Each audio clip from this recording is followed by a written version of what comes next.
3 1/4 4 plus 4 1/6 plus அடுத்த எண் விடுபட்டுள்ளது plus 1/4 சமம் 10 அப்படின்னு கொடுத்துட்டு அந்த விடுபட்ட எண்ணை கண்டுபிடிக்க சொல்லியிருக்காங்க.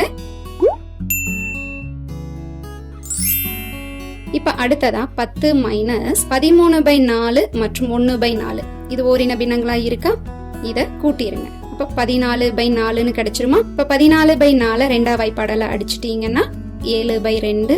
இங்க 2 6 அப்படின்னு பகுதிகள் இருக்கு. இத ஓரின பின்னமா மாத்தணும் அப்படின்னா மீசியமா எடுக்கணும். 3ஆல பெருக்கிடலாம். பெருக்கும் பொழுது நமக்கு 21/6 கிடைச்சிரும்.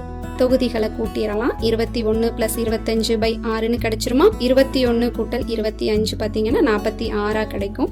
இப்ப மீண்டும் 6 மீசியமா எடுத்தோம் அப்படின்னா 10ஓட 6 பெருக்குனா 60 மைனஸ் 46/6 கிடைச்சிருக்கும்.